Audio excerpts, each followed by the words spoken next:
Picture this.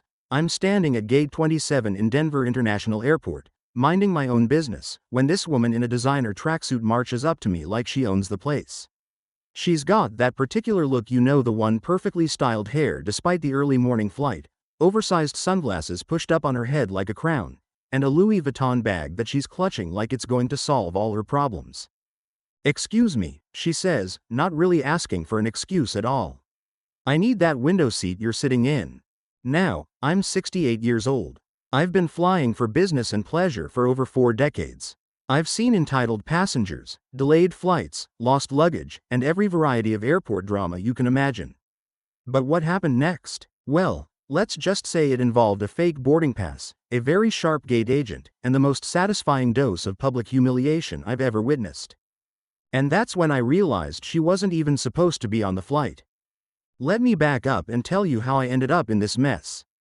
My name's Frank, and I was flying from Denver to Phoenix to see my grandson's high school graduation. At my age, every family milestone feels precious. You never know how many more you'll get to see. My wife passed 3 years ago, and these trips to visit the kids have become the highlight of my retirement. I'd gotten to the airport extra early, the way we older folks do. Call it paranoia, call it wisdom, either way. I wasn't about to miss Jake's big day because of some TSA delay or gate change. I'd even splurged on a premium economy seat with extra legroom. At 68, my knees aren't what they used to be, and cramming into a middle seat for 2 hours sounds about as appealing as a root canal. The flight was scheduled for 8:45 a.m., and I was at the gate by 7:15, nursing my second cup of coffee and watching the early morning crowd shuffle past. That's when I noticed her. She was pacing back and forth near the gate counter, talking loudly on her phone about some business deal that apparently couldn't wait until she landed. Every few minutes, she'd glance at the departure board, then at her phone, then back at the board, getting more agitated each time. "No, no, no," she was saying into her phone. "I specifically requested first class. This is unacceptable." I figured she was just another stressed traveler having a bad morning. We've all been there. Little did I know, she was about to make it my problem too. The thing is, I'm usually pretty good at reading people. 43 years in sales will teach you that. And something about this woman set off my internal alarm bells.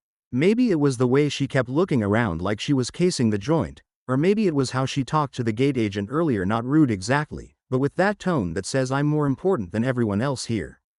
But I minded my own business, sipped my coffee, and tried to focus on the excitement of seeing Jake walk across that stage. Boarding started right on time. I was in Group 3, nothing fancy, but I'd learned long ago that rushing onto an airplane doesn't make it take off any faster. I stayed seated, watching the usual parade of early boarders, the first-class passengers with their sense of superiority, the frequent flyers who could board blindfolded, and the families with small children who always looked like they were packing for a month-long expedition. That's when she appeared beside me again. "Excuse me," she said, and I looked up from my paperback novel. Up close, I could see she was probably in her early 40s, with that particular brand of confidence that comes from never being told no. "I'm going to need you to give me your seat." I blinked. "I'm sorry? Your seat," she repeated, as if I hadn't heard her correctly. "I need the window seat. I have motion sickness, and I absolutely have to have a window seat to fly."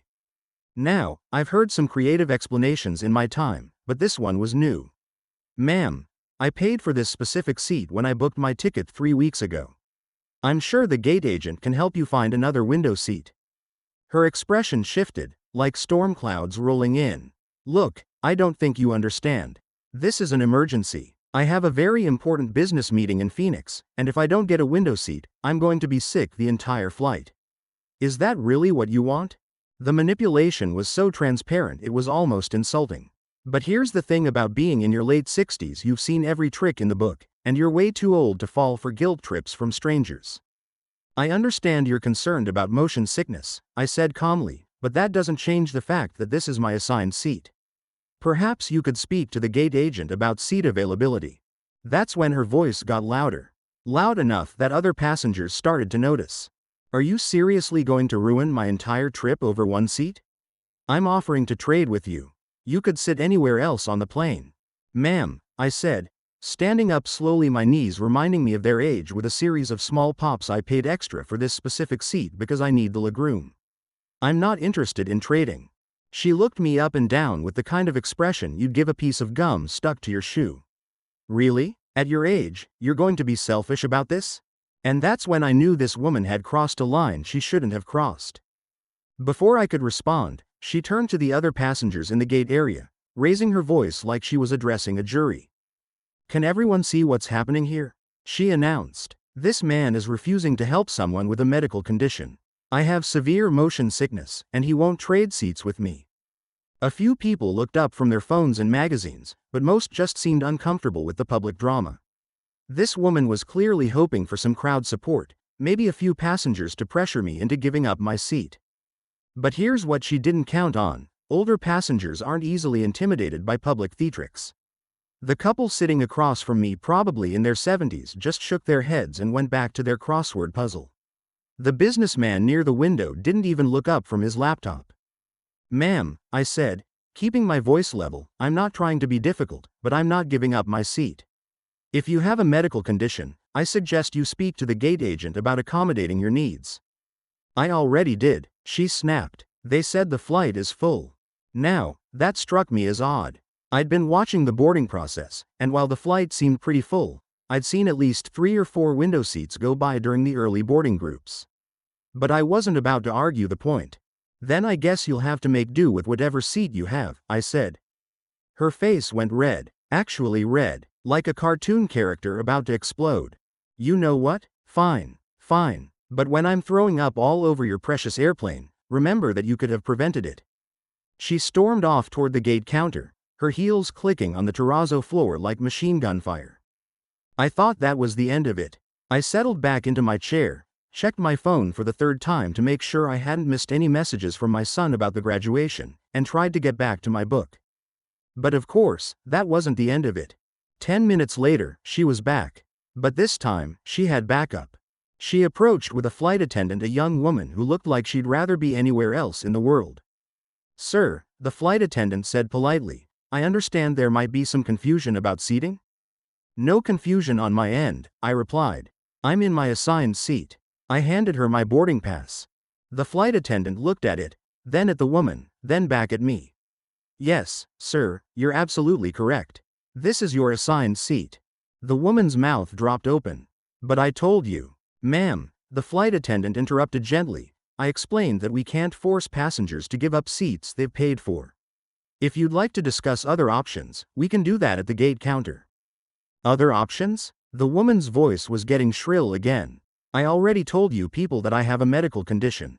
This is discrimination. Now, I've seen some impressive meltdowns in my time, but this woman was going for the gold medal." Other passengers were starting to turn around and stare, and I could see people pulling out their phones. The flight attendant's smile was getting tighter by the second. "Ma'am, if you have a documented medical condition that requires specific accommodations, we'll need to see medical documentation and—" "I don't have documentation with me," the woman interrupted. "It's an emergency, a medical emergency." That's when I noticed something interesting. While she was busy having her tantrum, I got a good look at the boarding pass she was clutching in her hand. And something about it didn't look right. The paper looked off. Different color, maybe? And the way she was holding it, like she was trying to keep certain parts of it hidden. "Ma'am," I said quietly to the flight attendant, "might I suggest you take a closer look at her boarding pass?" The flight attendant looked at me curiously, then turned to the woman. "May I see your boarding pass, please?" For just a split second, the woman hesitated. It was barely perceptible, but I caught it. And apparently, so did the flight attendant. "My boarding pass?" the woman repeated. "Why do you need to see my boarding pass?" "Standard procedure when there are seating disputes," the flight attendant said smoothly. "Just to make sure everyone's in the right place." The woman reluctantly handed over her boarding pass, still clutching it like it might dissolve in the flight attendant's hands. The flight attendant looked at it for about 5 seconds. Then she looked at it again. Then she walked over to the gate counter and scanned it. The gate agent, a no-nonsense woman who looked like she'd been dealing with difficult passengers since the Wright brothers, looked at her computer screen, then at the boarding pass, then at the woman. "Ma'am," the gate agent called out, "could you please come here for a moment?" The woman's face went pale. Actually pale. It was like watching someone realize they'd been caught cheating on a test. Is there a problem? She asked, trying to maintain her authoritative tone, but I could hear the uncertainty creeping in. Well, the gate agent said, holding up the boarding pass, this boarding pass is for tomorrow's flight. Flight 1847 to Phoenix, departing at 2:30 p.m. tomorrow. The gate area went dead quiet. I mean, you could have heard a pin drop. The woman's mouth opened and closed like a fish out of water. That's impossible. I specifically booked today's flight. According to our system, the gate agent continued, you have a reservation for tomorrow's flight. Today's flight, the one that's currently boarding, shows no reservation under your name. And that's when I reached into my bag and pulled out something that was about to change everything.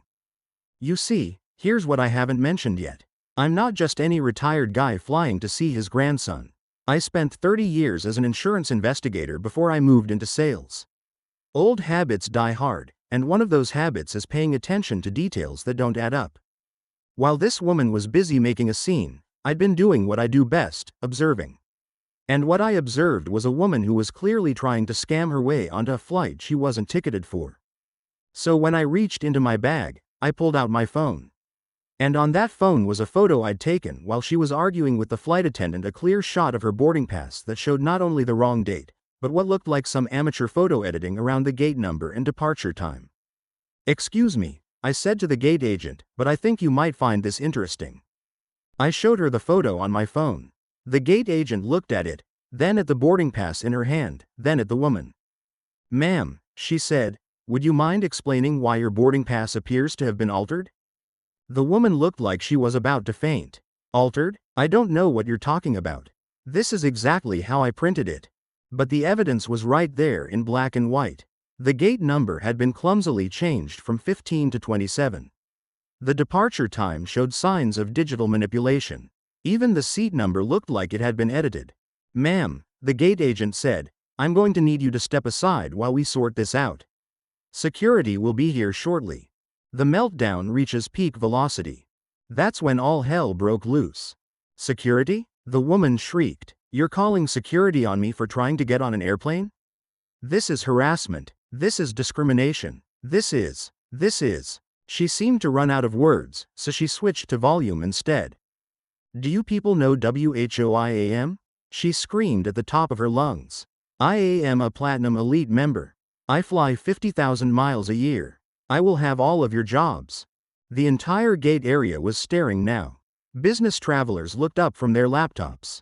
Families stopped their conversations. Even the janitor paused his trash collection to watch the show. But here's the thing about airport employees, they've seen it all. Gate agents, flight attendants, security personnel, they deal with entitled passengers every single day. And this woman's meltdown was far from the worst they'd encountered. Ma'am, the gate agent said with supernatural calm, please lower your voice. We're going to need you to wait over there while we verify your travel documents. Verify my travel documents? The woman was practically foaming at the mouth now. I don't need to verify anything. I'm getting on this plane. She actually started walking toward the jet bridge, like she was going to force her way onto the aircraft. That's when airport security showed up. 2 officers, moving with the casual confidence of people who've done this 1,000 times before.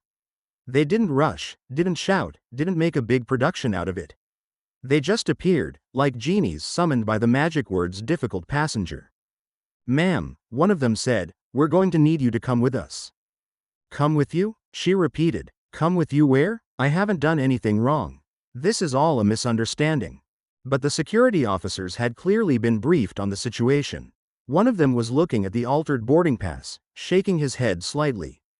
Ma'am, he said, attempting to board an aircraft with falsified documents is a federal offense. We need to discuss this in a more private setting. The word federal seemed to hit her like a bucket of cold water. The color drained from her face, and for the first time since this whole thing started, she seemed to grasp the seriousness of her situation. Federal offense? She whispered, but I just mixed up the dates. It's an honest mistake. The security officer held up the boarding pass. Ma'am, this document has been digitally altered. That's not mixing up dates. That's document fraud. Meanwhile, I was still sitting in my chair, watching this unfold like the world's most satisfying reality TV show. The flight attendant came over to me and apologized for the delay. "No problem at all," I told her. "This is the most entertainment I've had in months."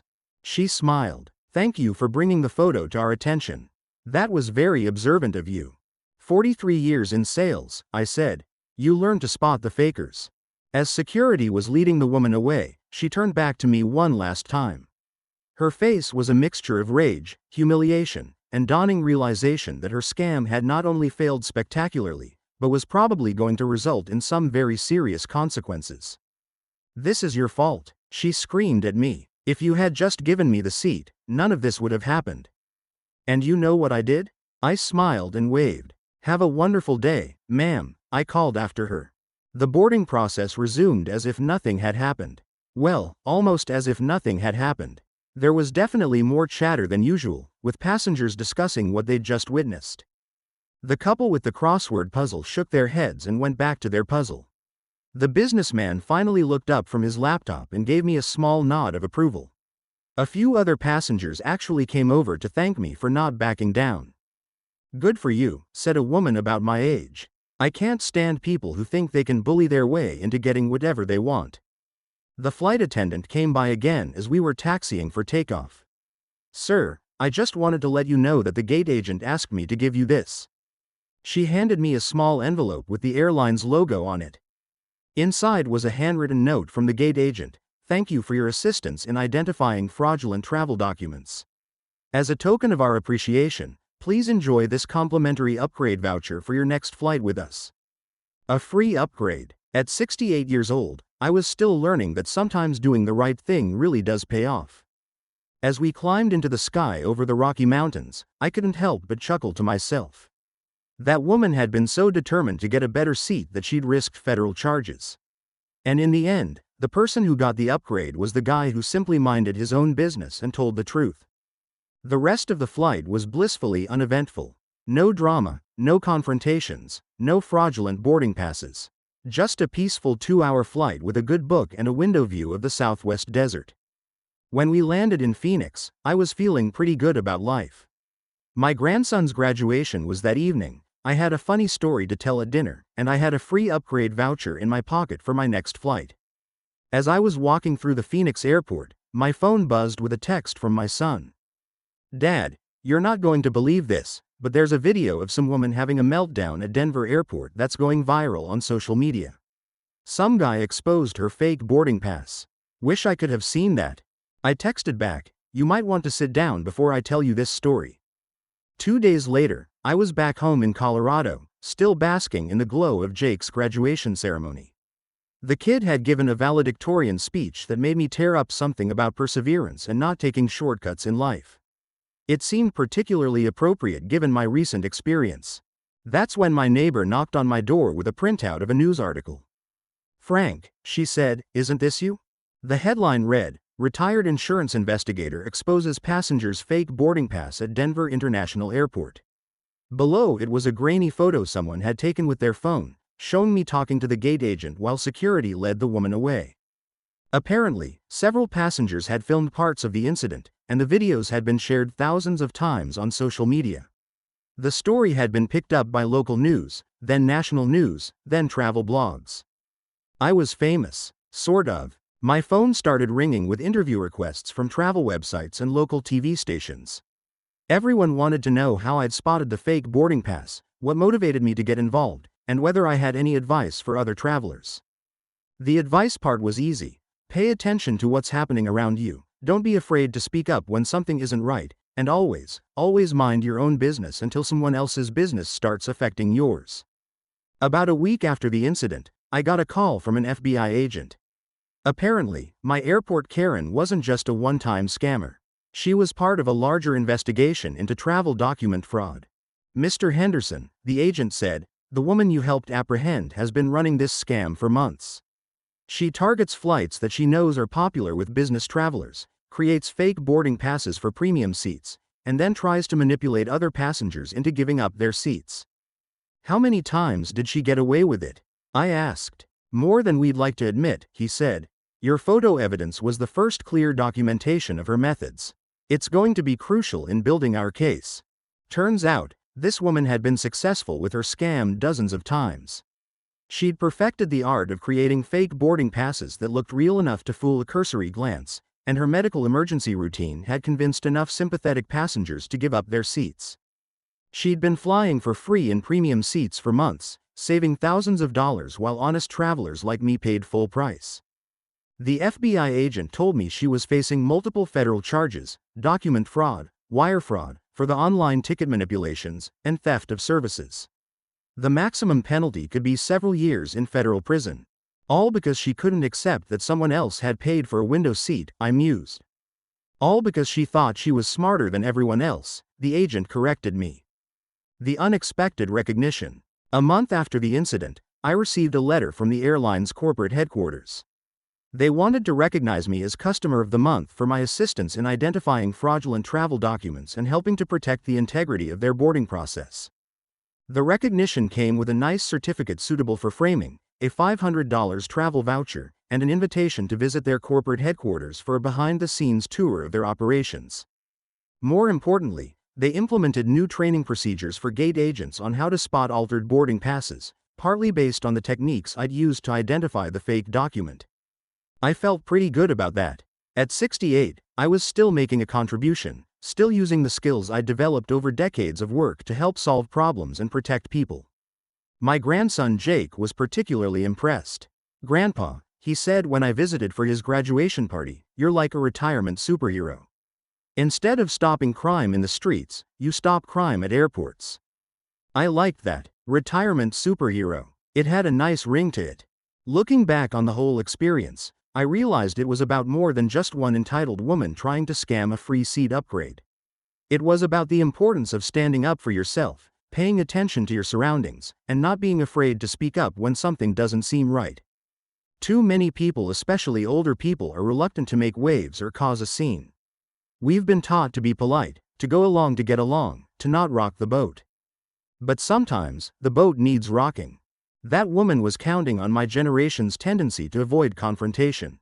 She thought she could bully me into giving up my seat because older passengers are supposedly easy targets, too polite to fight back, too tired to make a fuss, too confused by modern technology to know when we're being scammed. She was wrong. And I hope my story encourages other people my age to trust their instincts, stand their ground, and not be afraid to call out bad behavior when they see it. We've got decades of experience dealing with difficult people. We've seen every scam, every manipulation, every excuse in the book. We're not as gullible as some people think we are. And we're definitely not too old to fight back when someone tries to take advantage of us. 6 months later, I'm still getting occasional messages from people who saw the viral videos or read the news stories. Most of them are thanking me for standing up to a bully, or sharing their own stories of airport drama and entitled passengers. Just last week, I received an email from a woman named Carol in Phoenix who told me about her experience with a similar seat switcher on a flight from Dallas to Denver. "I was reading your story online," she wrote, "and it reminded me of what happened to me last month. This guy demanded I trade my window seat for his middle seat because he got claustrophobic. When I politely declined, he actually called me selfish and said I was ruining his whole vacation. I almost gave in just to avoid the drama, but then I remembered your story and held firm." He huffed and complained to the flight attendant, but when she explained that seat assignments are binding, he finally dropped it. "Thank you for showing me it's okay to say no." Then there was the handwritten letter from Bob, a retired veteran from Tampa, who shared his own airport encounter. "Frank, I wanted to tell you about something that happened to me at Orlando International last Tuesday. A woman tried to cut the entire security line by claiming she had a medical emergency, but I could see her boarding pass showed a departure time 3 hours away. I thought about your story and politely but firmly told her the line was for everyone. She made a scene, but TSA backed me up when I pointed out her flight details. Turns out she was just impatient and thought she could push her way through. Your example gave me the courage to speak up." The stories keep coming, each one reinforcing the same message: when decent people finally draw a line in the sand, it makes a difference not just for them, but for everyone who witnesses it. These aren't just random encounters, they're teaching moments that ripple outward through communities. A few have been critical, suggesting that I should have just given up the seat to avoid the confrontation. "It's just one seat," they say. Was it really worth all that drama? One particularly pointed email came from someone who signed themselves disappointed in Denver. Mr. Henderson, I saw your story on the news and frankly, I think you handled this poorly. That woman might have been having a genuine medical emergency or panic attack, and your stubborn refusal to show basic human compassion turned what could have been a simple solution into a federal case. Couldn't you have just been the bigger person and moved seats? It would have cost you nothing and saved everyone a lot of trouble. Another message, from frequent flyer, was even more direct. I fly 100,000 miles a year for business, and I see situations like this constantly. Smart travelers know that sometimes you just have to roll with the punches and accommodate difficult passengers to keep things moving. Your decision to dig in your heels and make a scene probably delayed that flight and inconvenienced hundreds of other passengers. Was your principle really worth ruining everyone else's day? I'll admit, these critical messages made me pause and reflect. Was I being too rigid? Too unforgiving? Had I let my pride override basic human kindness? And my answer is always the same: it wasn't about the seat. It was about the principle. After thinking it through carefully, and I mean really thinking it through, not just dismissing the criticism, I became even more convinced that I'd done the right thing. Here's why. That woman's behavior followed a very specific pattern that had nothing to do with legitimate medical needs and everything to do with calculated manipulation. If she'd genuinely needed a window seat for motion sickness, she would have booked one when she made her reservation, or at least mentioned it when she checked in online 24 hours before departure. Airlines are actually quite accommodating for passengers with documented medical needs. They just require advance notice so they can plan accordingly. Instead, she waited until boarding time to spring her emergency on a fellow passenger, using emotional manipulation and public pressure to try to force compliance. That's not how someone with a real medical condition behaves. That's how a scammer operates. The fraudulent boarding pass she was carrying proved that this wasn't about motion sickness or panic attacks. It was about a criminal who had developed a sophisticated system for stealing premium airline services from honest travelers. If I'd given in to her demands, she would have learned that her tactics work. She would have continued scamming other passengers, taking seats she didn't pay for, and bullying people into accommodating her selfish behavior. And here's what the critics don't seem to understand: every time someone gives in to this kind of manipulation, it doesn't just affect that one situation. It reinforces the scammer's belief that their tactics are effective, which means they'll use them again and again, victimizing passenger after passenger until someone finally says no. By standing my ground and exposing her fraud, I helped stop a criminal who was stealing from honest travelers and gaming the system. The FBI agent who called me with the case update confirmed this. Mr. Henderson, he said, our investigation showed that this woman had successfully used these exact tactics dozens of times over the past year. She was stealing thousands of dollars worth of premium seating and services, all because passengers like you were too polite to call her out on her lies. He went on to explain that she was part of a larger network of travel fraudsters who had turned passenger manipulation into a profitable business model. They studied airline policies, practiced their sob stories, and specifically targeted older travelers and business passengers who they thought would be most likely to give in to avoid confrontation. Every time someone accommodated her demands, the agent continued, she became bolder and more aggressive. Your decision to stand firm didn't just stop her from victimizing you, it stopped her from victimizing all the passengers she would have targeted in the future. That's worth a little drama. I think about my late wife sometimes when I consider these situations. Margaret was one of the kindest, most compassionate people I ever knew, but she also had a backbone of steel when it came to fairness and honesty. Frank, she used to say, being kind doesn't mean being a fool. Sometimes the kindest thing you can do is refuse to enable someone's bad behavior. She was right. True compassion sometimes requires saying no to someone who's trying to take advantage of you, because saying yes just enables them to take advantage of the next person, and the next, and the next. Besides, at 68 years old, I don't have time for people who think they're entitled to whatever they want just because they demand it loudly enough. Life's too short to tolerate that kind of nonsense. This perspective comes with age and experience. When you're young, you have decades ahead of you to deal with difficult people and navigate complex social dynamics. You can afford to pick your battles, to let some things slide in the interest of keeping the peace. But when you reach my age, you start to realize that every day is precious, every interaction matters, and you simply don't have the energy to waste on people who are determined to make everyone around them miserable for their own benefit. I've earned the right, through 7 decades of life and 4 decades of marriage, to choose how I spend my remaining time and energy. And I choose not to spend it accommodating people who think the rules don't apply to them. I'll keep flying to see my family, keep paying for the seats I want, and keep my eyes open for anyone else who thinks they can pull a fast one on this old retired guy. My grandson Jake got a kick out of that attitude when I visited for his graduation. "Grandpa," he said, "you're like a retirement superhero.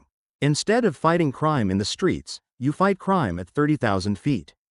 I liked that description more than I probably should have. There's something deeply satisfying about using decades of experience and hard-earned wisdom to solve problems and protect people from scammers and bullies. Because the truth is, I kind of enjoyed being a retirement superhero for a day. Not the confrontation itself. I don't enjoy conflict for its own sake, but the feeling of using my skills and experience to make a positive difference. For 43 years, I worked in sales and insurance investigation, learning to read people, spot inconsistencies, and gather evidence. Those skills didn't become useless the day I retired. If anything, they became more valuable because I now have the freedom to use them without worrying about workplace politics or career advancement. The response to my airport incident has shown me that there are a lot of people out there who are hungry for someone to stand up to bad behavior. They're tired of watching dishonest people get rewarded while honest people get taken advantage of. They want to see consequences for actions and accountability for behavior. And who knows, maybe I'll get the chance to do it again. I'm not actively looking for opportunities to confront scammers and fraudsters. Lord knows I'd rather have peaceful, drama-free travels. But if I encounter another situation where someone is trying to take advantage of honest people, I won't hesitate to speak up. The skills are still there, the ability to read body language, spot inconsistencies in stories, gather evidence, and present facts calmly under pressure. The confidence is there too, confidence that comes from decades of experience dealing with difficult people and complex situations.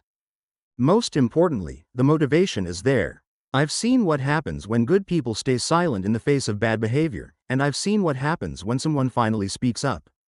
The choice is clear. But next time, I'm definitely going to remember to charge my phone so I can get better video footage of the meltdown. This has become something of a running joke in my family. My son gave me a portable phone charger for Christmas with a note that said, "For Dad's next superhero adventure." My daughter-in-law bought me a phone case with a built-in battery pack. Even Jake got in on the act, programming my phone with a shortcut that starts video recording with just 2 taps. But there's a serious point underneath the humor. In today's world, documentation matters. Video evidence can be the difference between a he said she said dispute and a clear case of fraud or misconduct.